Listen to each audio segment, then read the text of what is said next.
तो देखिए, नेपाल में भारी बारिश और बाढ़ से तबाही मची हुई है। बाढ़ से अब तक 100 से ज्यादा लोगों की मौत हो गई है, जबकि 60 से ज्यादा लोग अभी भी लापता हैं।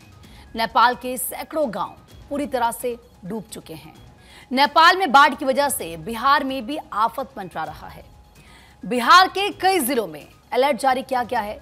कई गांव जल समाधि ले चुके हैं और बाढ़ जैसे हालात यहां पर हो चुके हैं। और इस बीच एक बड़ी अपडेट आपको बता दें, नेपाल में बाढ़ से भारी तबाही है। अब तक आंकड़ा बढ़ चुका है, अब 101 लोगों की जान चली गई है। 64 लोग बताए जा रहे हैं जो लापता हैं। प्रशासन का रेस्क्यू ऑपरेशन लगातार जारी है। जो लोग लापता हैं उनको ढूंढा जा रहा है। आप देखिए, नेपाल में जिस तरीके से बारिश काल बनकर आई है, उसके बाद बाढ़ जैसी स्थिति हो गई है। लोगों के घर बार सब कुछ डूब गए हैं और जान जाने का जो आंकड़ा है वो लगातार बढ़ रहा है।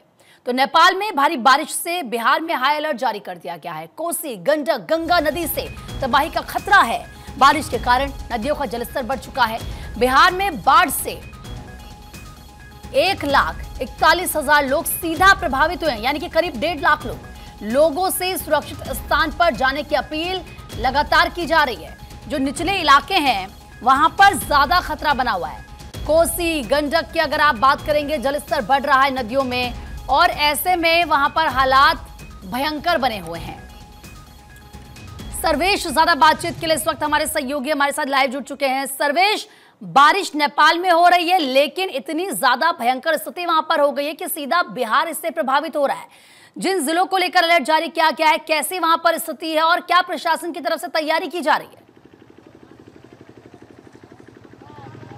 देखिए प्रीति, जिस तरीके से आपने सवाल किया कि बारिश नेपाल में हो रही है लेकिन बिहार पे उसका असर देखने को मिल रहा है, निश्चित तौर पे बिहार पे उसका असर देखने को मिल रहा है। और जहां तक प्रशासनिक उपाय की बात है तो देखिए, जो स्पर बनाए जाते हैं कोसी की धारा को रोकने के लिए, वो स्पर भी क्षतिग्रस्त हो गए। उनकी मरम्मती का काम चल रहा है। ये सफेद बोरियों में जो आप देख रही हैं रेत है, रेत की बोरियां बनाई जा रही हैं ताकि स्पर को सुरक्षित किया जाए। और कल रात से ही काम चल रहा है। हम आपको दिखाना चाहेंगे कि इस तरफ तो है ही, दूसरी तरफ रोड के दूसरी तरफ भी कई मजदूर जो लगे हैं, कल रात से ही लगे हुए हैं, जो लगातार स्पर की मरम्मती का काम कर रहे हैं। हम स्पर की तरफ चलेंगे, आपको दिखाएंगे कि कोसी की मुख्य धारा जिधर से आ रही है उसकी तस्वीरें आपको आपके जरिए हम दर्शकों को दिखाना चाहेंगे।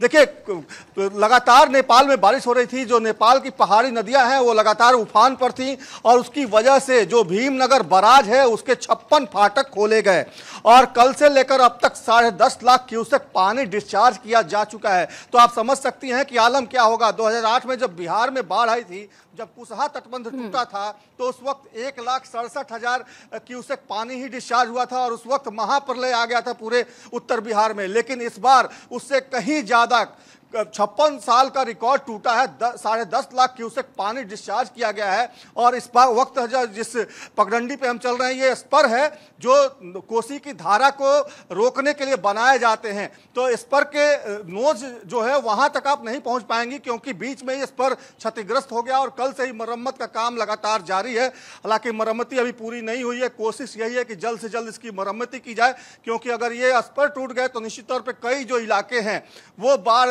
के चपेट में आ जाएंगे, जलमग्न हो जाएंगे। और सीधे तौर पे कहा जाए, जो बांध पे जो लोग शरण लिए हैं उनको भी काफी मुश्किलों का सामना करना पड़ सकता है। आप देखें तस्वीरें किस तरीके की हैं, भयावह तस्वीरें हैं ये। और हर तरफ पानी ही पानी दिखेगा आपको। दाहिनी तरफ दिखाना चाहेंगे, जिस तरफ बराज है जो कि नेपाल से जो पानी छोड़ा जाता है, वो बराज आपको दिखेगा दाहिनी तरफ। और ये वो आप देखिए, ये वो स्पर है जो टूटा हुआ है, जो जिसकी मरम्मती लगातार कल रात से ही जारी है। और कोशिश यही है कि जल्द से जल्द इसको मरम्मत कर लिया जाए ताकि जो धारा है उसको कहीं ना कहीं रोकने में कामयाबी मिले। प्रीति, तो जिस तरीके की तस्वीर आप देखिए, तेज धारा को रोकने की तो यहाँ पर ये प्रशासन की कोशिश है सर्वेश, लेकिन जिस तरीके से हम देख रहे हैं नेपाल में, क्योंकि वहां पर तो हालात बहुत ज्यादा खराब हो चुके हैं, कई लोगों की जान चली गई है, कई लोग लापता हैं। तो ऐसे में अगर यहाँ की बात करें, बिहार की बात करें, लोगों का कैसे यहाँ पर रेस्क्यू किया जाएगा? अभी तक कितने लोग हैं जो सीधा सीधा प्रभावित हो चुके हैं? और जरा, क्योंकि आपके आसपास लोग हैं, उनसे भी बात कीजिए। जी बिल्कुल, लोगों से हम बात करने की कोशिश करेंगे। यहाँ जो लोग स्थानीय लोग हैं उनसे बात करने की कोशिश करते हैं कि कब से यहाँ पे रेस्क्यू चलाया जा रहा है और कितने लोग इससे प्रभावित हैं। बताइए, कितने लोग प्रभावित होंगे इस पूरे इलाके में? कोई प्रभावित नहीं हुआ है, इससे कोई क्षति किसी को नहीं है। बाढ़ से कितनी क्षति है? पूरे इलाके की बात कर रहा हूँ। पूरे इलाके में जो बांध के अंदर के लोगों का है उनको सिर्फ जानमाल की क्षति है और किसी भी तरह का क्षति नहीं है।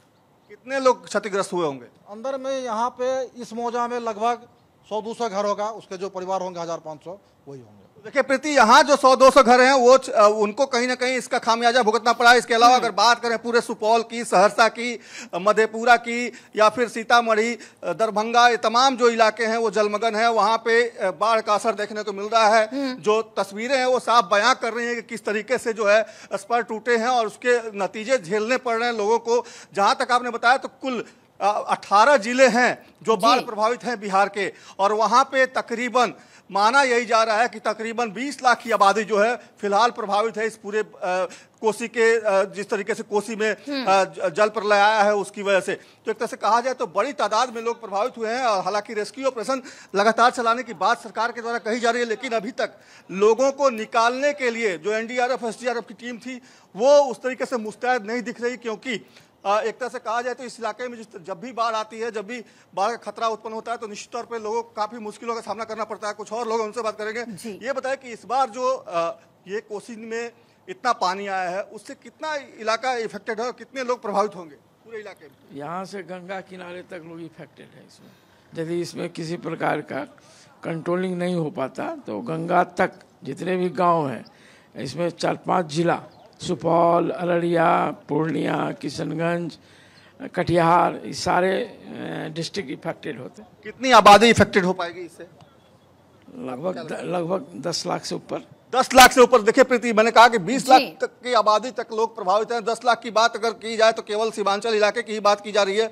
और ये तस्वीरें आप देखिए कि ये जो धारा है किस तरीके से आप देखेंगी कि जो नेपाल की तरफ से आ रही धारा है, जो पानी जो डिस्चार्ज हो रहा है वो डिस्चार्ज की गति देखिए। बीच में तो पूरा जो पानी है वो मटमैला है, यानी कि ये पहाड़ी जो इलाके में जो बारिश हुई है नेपाल की उसका पानी है जो बिहार में आकर उत्तर बिहार के लोगों को कहीं ना कहीं परेशानी का सबब पैदा कर रहा है। क्योंकि हालात तो जाहिर सी बात है इस पानी को देखकर नजर आ ही रहे हैं और समझ आ भी रहा है कि कैसे स्थिति वहां पर है, क्योंकि ये गाद भरा पानी है, इसमें गाद है, इसमें मिट्टी है और जब पहाड़ों से पानी आता तो वैसे ही हो जाता है। लेकिन सर्वेश एक बात बताइए, क्योंकि ये भी आशंका जताई जा रही है कि जो कोसी गंडक में जो लगातार जलस्तर बढ़ रहा है, क्या सीधा सीधा पटना तक भी ये पानी पहुंच सकता है? वहां पर भी हालात खराब हो सकते हैं क्या? क्योंकि ऐसे सोशल मीडिया पर खबरें चल रही हैं।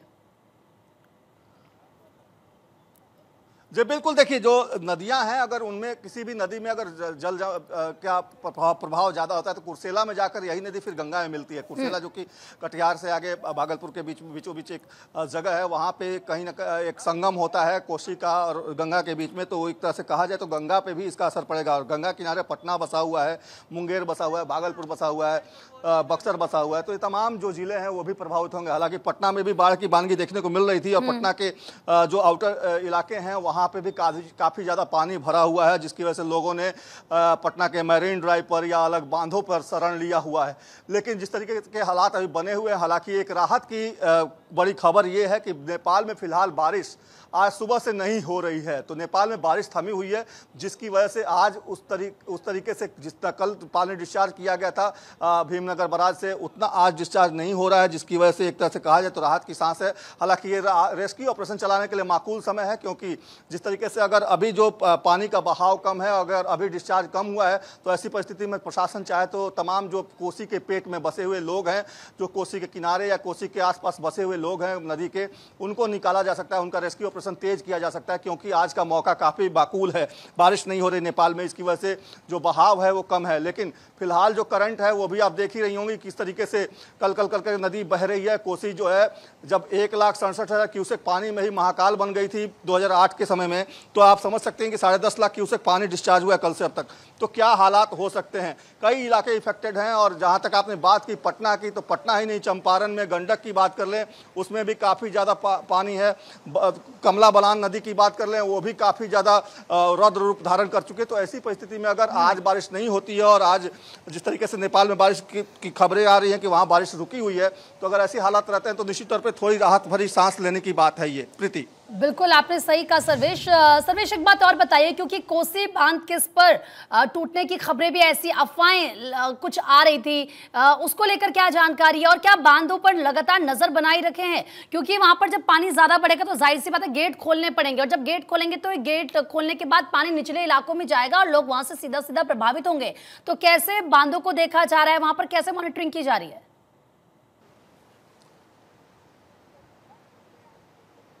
देखिए, अस्पर की तस्वीरें हमने आपको दिखाई किस तरीके से मरम्मती यहाँ चल रही है, और जो यहाँ पे देखिए कि ये अस्पर जो था वो टूटा हुआ है, बीच में किस तरीके से विखंडित हो गया है। इसको कल रात से ही मरम्मत करने की कोशिश लगातार प्रशासन की तरफ से की जा रही है, हालांकि अभी तक इसमें कामयाबी नहीं मिल पाई है, क्योंकि जिस तरीके से इसका विखंडन हुआ है उसको देखकर ऐसा लगता है कि इसमें काफी ज्यादा समय अभी और लगेगा। लेकिन ऐसे कई जगह ऐसे हालात उत्पन्न हो गए हैं जहाँ अस्पर टूट गए हैं। अगर अस्पर ऐसे ही कई जगह पे विखंडित होते हैं और निश्चित तौर पर अगर पानी का बहाव और तेज होता है तो और कई जगह पर टूटेंगे, और उसके बाद इसका असर सीधे बांध पर जाएगा। जो नदी किनारे जो बांध जो बनाए गए हैं उनके ऊपर भी, जहां पे लोगों ने शरण ली है, उसके ऊपर इसका असर देखने को मिल सकता है। तो ऐसी परिस्थिति माना यही जा रहा है कि जल्द से जल्द अगर इनकी मरम्मती नहीं की गई और अगर नेपाल से अगर और अधिक पानी डिस्चार्ज नहीं किया गया तो हालात तो कंट्रोल में हो जाएंगे। लेकिन अगर जल्द से जल्द इनकी मरम्मती नहीं हुई और नेपाल से और अधिक पानी डिस्चार्ज किया गया तो निश्चित तौर पे बांधों पे पानी आएगा, और शहरी इलाके में भी जो अभी तक